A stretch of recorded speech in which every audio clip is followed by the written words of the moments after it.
Every earth is crammed with heaven, and every common bush afire with God. But only he who sees takes off his shoes. It's a poem by Elizabeth Barrett Browning. Recently, Mark and I have had the good fortune to spend some time at Hall's Gap. And after being in lockdown, as we live in Sunbury, a little bit more lockdown than you people, it was so wonderful to get out of our backyard and of our neighbourhood and to be with friends who came with us. It's such a beautiful countryside, clear running creeks and beautiful rocky mountains. Just a beautiful place to be. I can't help but see God there. I can't help but want to take my shoes off and realise that this is holy ground. And as I reflected on this poem, it made me think broader. It made me think of everything that I can see and everywhere that God is present. And that God not only is present in nature, which he just shows up there for me all the time, but he's in all of us, in each and every one of you, and everybody, everywhere.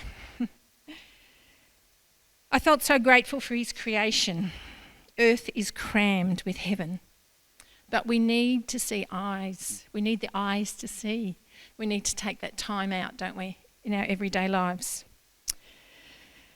So as I welcome you to this table today, we remember him and all that he's given us in life. And I know that it doesn't always seem fantastic, but if you look beyond that, it is fantastic. This world that we live in is fantastic, and it's really up to us to make it that way, because Jesus came to live in and through us, that we would bring the kindness of the world, the love, the faith, the hope to people around us. We come to this table with forgiveness in our hearts. Forgiveness for our brothers and our sisters. He doesn't expect us to be perfect, but he does ask us to be forgiving, to be caring, and that's the way we draw closer to him. The Lord Jesus, on the night he was betrayed, he took the bread. And when he'd given thanks, thank you, he broke it and he said, "This is my body, which is for you. Do this in memory of me." Thanks.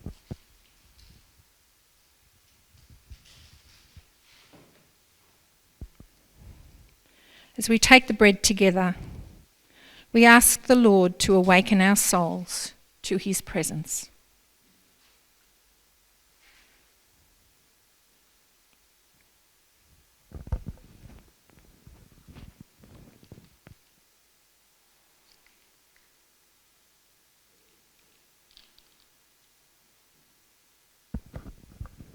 And then he took the cup, saying, "This is the new covenant in my blood. Do this whenever you drink it in memory of me."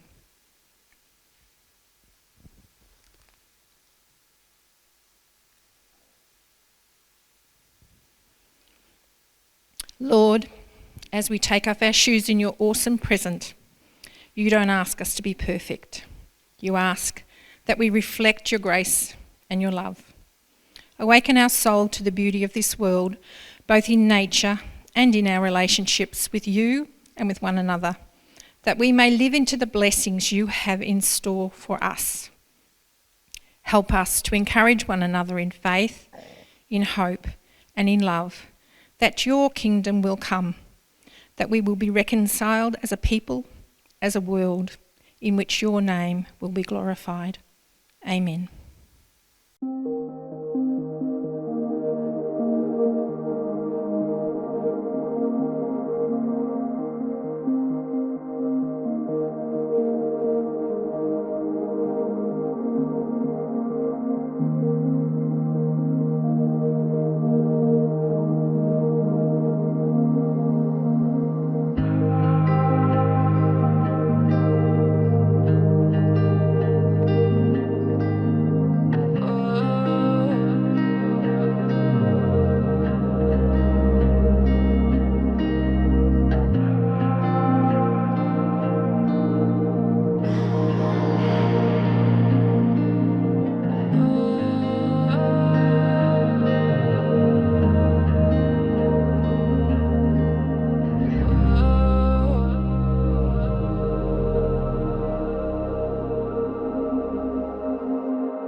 Our reading this morning is from Matthew chapter 2, reading from verse 1 to verse 12. After Jesus was born in Bethlehem in Judea, during the time of King Herod, Magi from the east came to Jerusalem and asked, "Where is the one who has been born King of the Jews? We saw his star in the east and have come to worship him." When King Herod heard this, he was disturbed, as all Jerusalem with him. When he had called together all the people's chief priests and teachers of the law, he asked them where the Christ was to be born.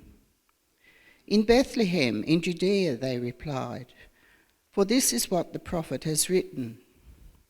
But you, Bethlehem, in the land of Judah, are by no means least among the rulers of Judah, for out of you will come a ruler who will be the shepherd of my people Israel."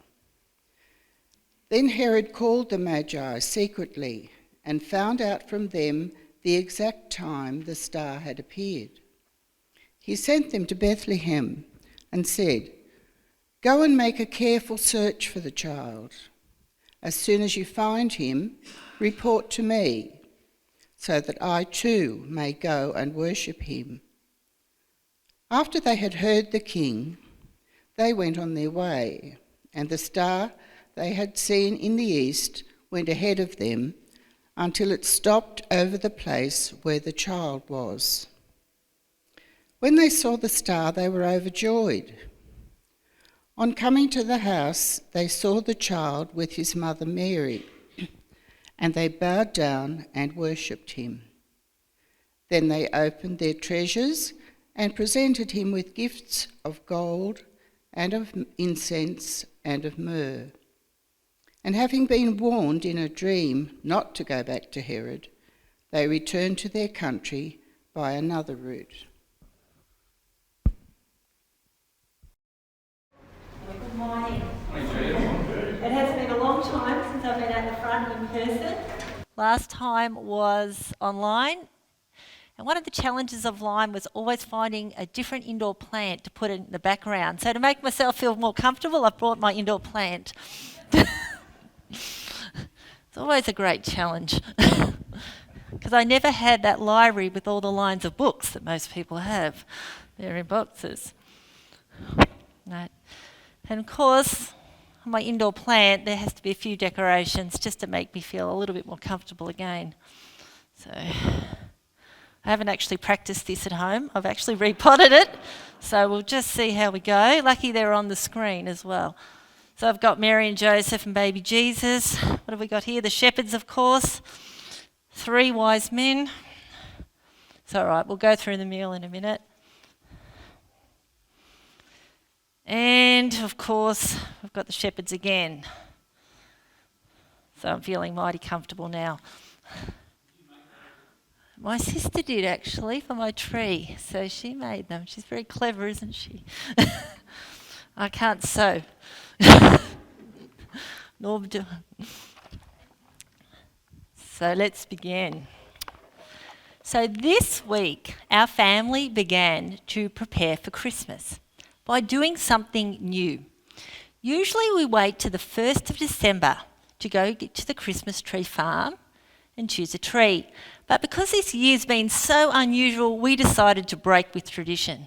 So last Monday we went to the Christmas tree farm and we walked up and down, enjoying the smell and the fun. And of course, everyone in the family has to go. That's just our tradition. 3 cars follow each other out to the Christmas tree farm because, of course, we can't go in the one car. And we finally found a tree. So then we put it in the back of the Tarago, of course, not the ute, and we bring it home. We bring it into the house to be decorated. And of course, when you're decorating a tree, there has to be Christmas music. So we give that job to Grace. Then we take out our decorations and we decorate our tree. But as well as those that go on the tree, like these, we have a small nativity scene. And we unpack our small nativity scene and it sits on the mantle above the fireplace. And then when we look at this little nativity scene, it reflects a really peaceful Christmas scene. A lovely, simple picture. There's Mary and Joseph, first-time parents. Well, we got the first-time parents? No. We have baby Jesus lying very peacefully in the manger, and of course, there's clean straw. Oh, yes, well, there's no straw in that picture. But there is an nativity scene. There's animals standing nearby, and so we know there must be an innkeeper somewhere around. And although we don't have any shepherds in our nativity scene, we do have a lamb. And the lamb reminds me of the amazing sound and light show that the shepherds got to see before they rushed to Bethlehem to see baby Jesus and the parents. It also reminds me of Luke chapter 2, verse 13 to 14. We read of a great company of heavenly hosts that appear to the shepherds, with an angel praising God and saying, Glory to God in the highest, and on earth peace to men on whom his favour rests. And then in our little nativity scene, we have 3 wise men who visit Joseph, Mary, and baby Jesus bearing their gifts. However, by recalling Matthew chapter 2, verse 1 to 12, let's take this opportunity to pause in the busyness of the season and reflect a little on a different Christmas story as we journey towards Christmas Day. We could probably take those down now, thanks Neil. We've got our tree here. So to begin, Matthew introduces us to travellers on a journey. Now in the NIV translation, they are known as the Magi. In the King James translation, these travellers are known as wise men. In the Message, a band of scholars. And in the Passion, a group of spiritual priests. Though through wider reading, we can discover they could be thought of as experts in astronomy, the interpretation of dreams, and other strange happenings. It has also been said that they were highly intelligent philosophers, that was new, who stopped everything to take these three symbolic gifts to Jesus. Matthew tells of the Magi who came from the east, who travelled to Jerusalem, then on to Bethlehem, with the desire to honour Jesus, the King of the Jews. And it has been suggested that they probably came from Babylon, but possibly from other places such as Persia during the time of King Herod. Now in commentaries we can read of Herod the Great being named King of Judea by the Roman Senate in 40 BC. Then over the next 3 years crushing opposition to his rule with the help of the Roman legions. We can also read that Herod was wealthy, politically gifted, an excellent administrator, and clever enough to remain in the good graces of successive Roman emperors. It has been said that he loved power, inflicted heavy taxes on people, and resented the fact that many Jews considered him an impostor. It can also be found in wider reading that he was known for having fits of rage and jealousy, resulting in extreme acts of violence even towards members of his own family. And of course, we can also read of these acts continuing as a result of orders he gave when he found out he'd been outwitted by the Magi a little further in chapter 2.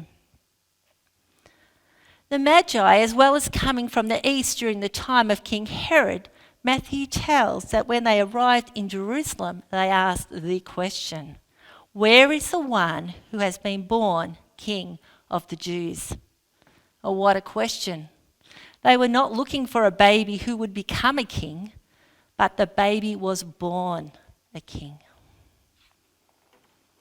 The study of the stars led them to believe a great leader had been born in Judea. Jesus was not a baby when the Magi presented their gifts to him, but a small child. And here we can think upon Herod's orders towards all boys, 2 years and under, found later in Matthew verse 16. Matthew in this passage does not mention a stable, sheep, or even a shepherd.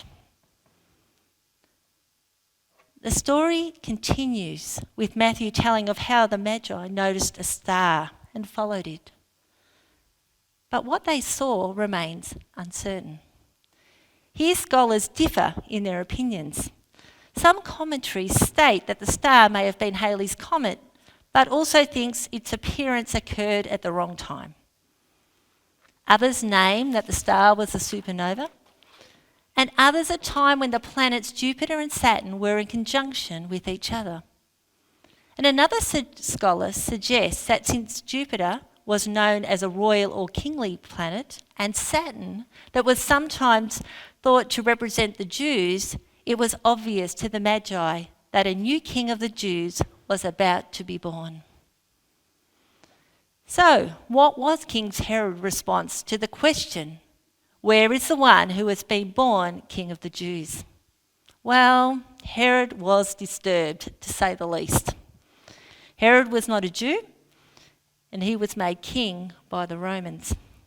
So hearing the news from the Magi, it sounded like the emergence of a genuine descendant of the royal line of David, a threat to his throne. And we can also read if Herod was disturbed, then all of the city was concerned with him, the high priests and the scribes. Here Matthew tells of the words of a prophet found in Micah 2, revealing the place and purpose of the Messiah's coming.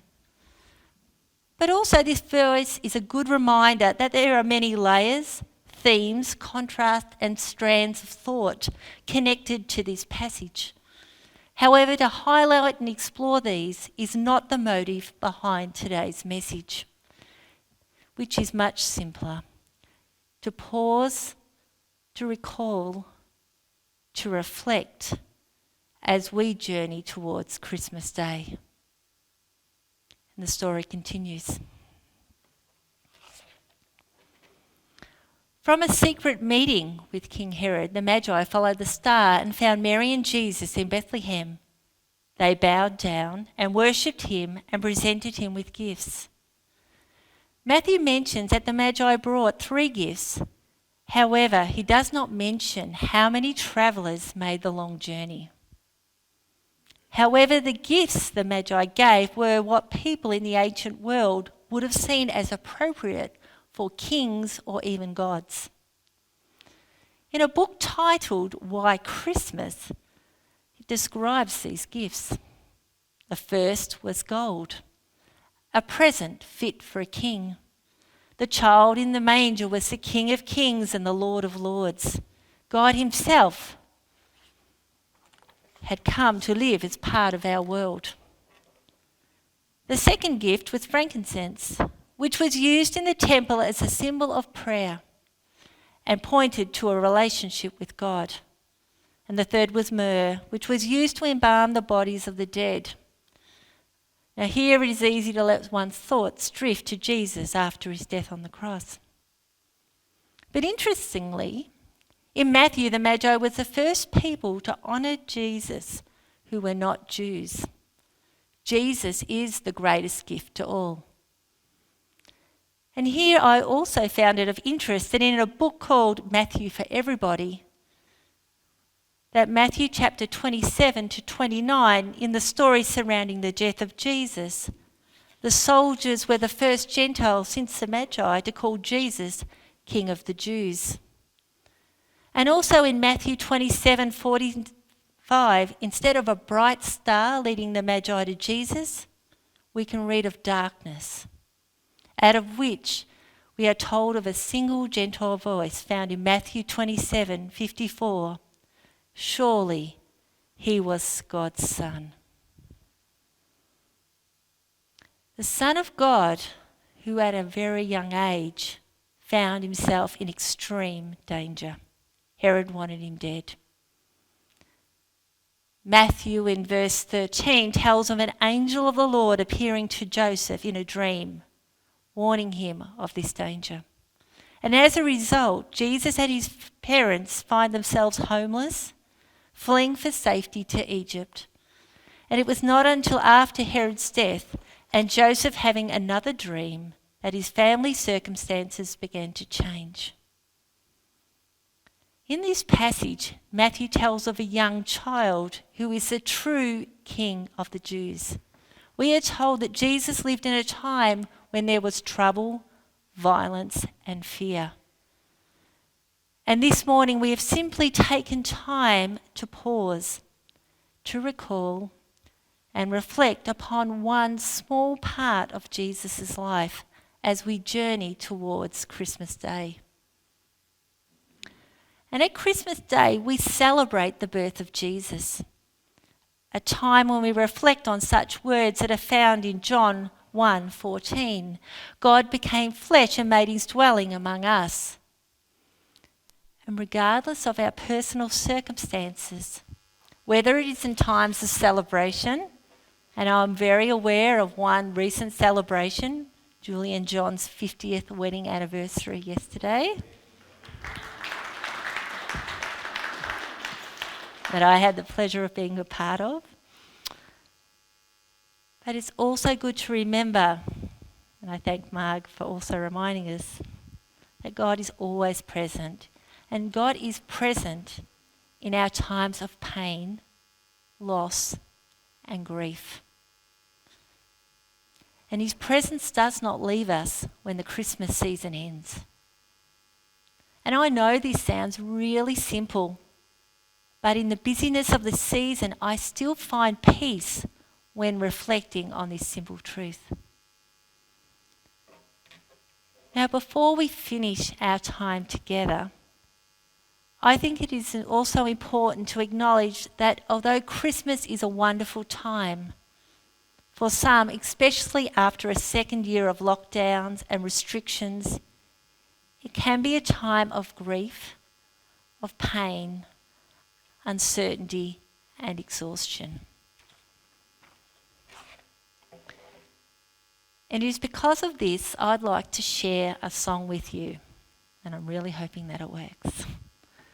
And when this song finishes, I would like to invite you just to spend a few moments in silence to reflect when you've been really aware of God's presence in your life lately, and simply thank Him. And after this, I would like to invite you to join me in prayer, followed by the worship team, who will lead us in the prayer, the blessing,